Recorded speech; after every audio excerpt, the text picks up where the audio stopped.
बिस्मिल्लाहिर्रहमानिर्रहीम। नादर भाई है दोस्तों प्योर सियालकोटी जोड़े का शौक करवावांगे। लाल मोतियां च मादी है दोस्तों और मास्टर अब्दुल्ला ने जेडे बाइयां वाले कबूतर ने उन्होंने दोस्तों नारे जोड़ा माशाल्लाह तुहाडे सामने फिर रहा। चेक करो जरा दोस्तों, नार नूं वेखो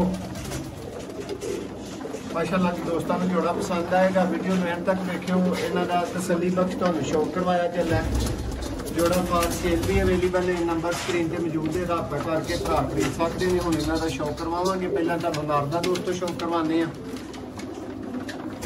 प्योरिटी दोस्तों सियालकोटी कबूतर ने माशाल्लाह। मास्टर अब्दुल्ला वाले कबूतर बाइयां वाले जिन्होंने कहा जाता है।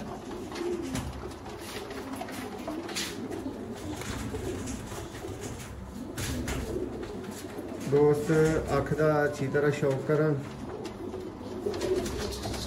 दूसरी अख देखन।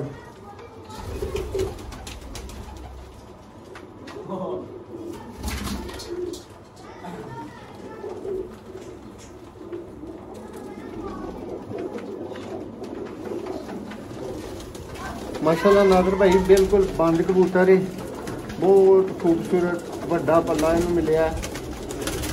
देखो किस तरह पर ते पर चढ़िया और बिल्कुल मुलायम रेशम की तरह ये पर दुम जे जी बिल्कुल एक पता दुम है। जालियां ना लग के थोड़े जे पर जेडे ना दोस्तों को खराबी की सूरत च नज़र आते होंगे। देखो और नादर भैया ये खुशक ते जामनी पंजे ने। नादर भाई नारे जरा दोस्तों को शौक करवाओ माशाल्लाह जी। प्योर सियालकोटी दोस्तों बाइयां वाले कबूतर मास्टर अब्दुल्ला के बाइयां वाले कबूतर। उन्होंने नादर भाई भरा भी पूछते हैं मास्टर अब्दुल्ला के किहड़े कबूतर।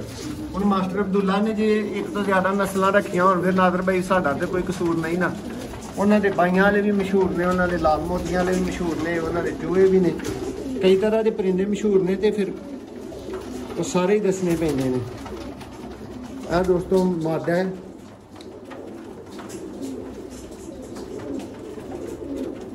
सियालकोटी दोस्तों लाल मोतियां वाले कबूतर।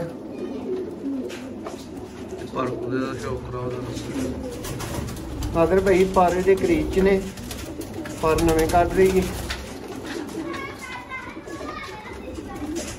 लेकिन माशाल्लाह बिल्कुल स्मार्ट मादी है और परफेक्टली लगा जोड़ा है।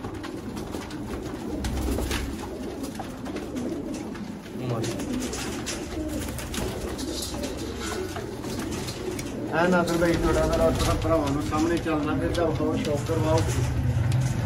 जेडे भरावां पसंद आए जिन्हों की समझ आए नंबर स्क्रीन पर भरा वेख रहे हैं, जोड़ा खरीद सकते हो। जोड़ा समझ आने की सूरत ही भरा रब्ता करो। नादर भाई अच्छा जोड़ा है और अच्छी कीमत के उत्ते जोड़ा अवेलेबल होएगा।